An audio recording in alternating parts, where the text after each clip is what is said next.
What is school for? Feel free to call me slow, but I spent 16 years going to school, and I still don't know.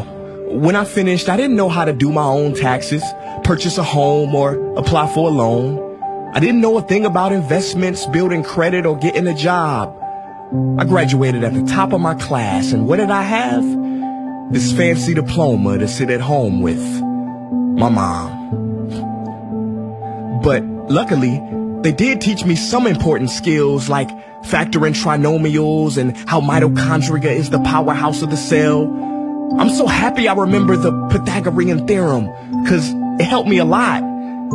Okay, I'm lying, let me stop. Because all the stuff they taught me, truthfully, I forgot. Mom, remember when you would ask me, what did you learn in school today? And I would say, nothing much. I wasn't being modest. The truth about it, Mom, is I had already forgotten. And it's not just me. Millions of students sing the same song. How many of you guys avoid eye contact with the teacher to try not to get caught upon? Afraid to raise your hand for fear of being wrong, which proves that school isn't an environment for learning or building up the intellect.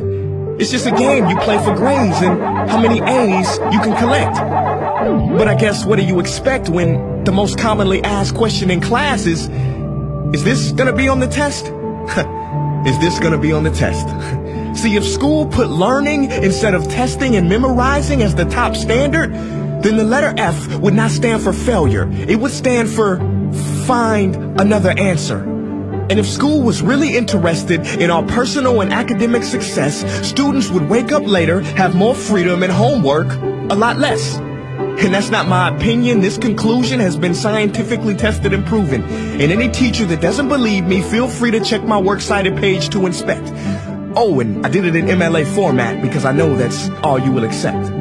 See, students would get more benefit from an extra hour of sleep than putting them through the torture of an extra essay, reading 150 pages, doing problems 1 through 60 on the worksheet, and having 3 projects due by the end of the week. Not only is it pointless pain, but it's also dim-witted. Because we get so much work, but they don't teach the time management skills to deal with it. See, in school, we are controlled by bells. We have to learn in rooms with the feng shui of a prison cell. We have to ask permission to relieve bodily functions, but not before the teacher asks a million questions like, why didn't you go before class? I'm sorry, my bladder is kind of on its own schedule and it's not always timely. See, teachers always say, use your time wisely. But that never made sense to me. Because these 6 cruel hours of our lives we call school might literally be the worst use of time management ever in history. Think about it. The traditional teaching method is foolish. No, it's useless, multiplied by the square root of stupid. What they do is they cram information in your head, force feeding you, and then you throw it up on the test. That's not education. That's bulimia. And the more bulimic you are, the better you will do on their assessments. So it's no wonder why so many students graduate mentally and emotionally anorexic. See, school teaches you how to memorize dots. True education should teach you how to connect them. True education teaches you how to catch a fish. School teaches you, yeah, you caught the fish, but you didn't show your work, so it doesn't count. Throw it back. I'm just asking, what is school for? It's not education. That's just not true. If you still think that, you might be sniffing glue. See, the word education comes from the Latin root educe, meaning bring out, i.e. bring the gifts out of a person and make them viable. But school doesn't bring out much.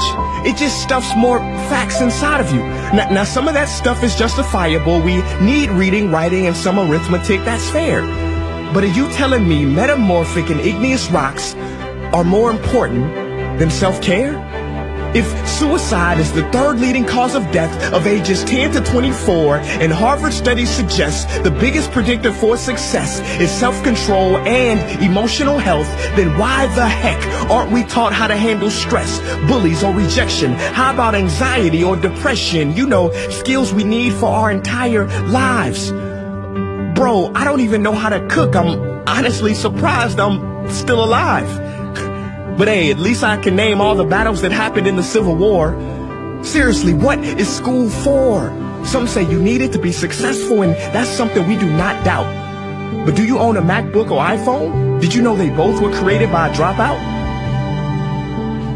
Are you watching this video on Facebook or YouTube? Doesn't matter which you choose. They both were created by dropouts. Ever use Snapchat, WhatsApp, shopped at Whole Foods? Well, thank a dropout. Does your home furniture come from IKEA? Okay, don't get the wrong idea. He was not a dropout. Don't be a fool. I mean, how could he drop out?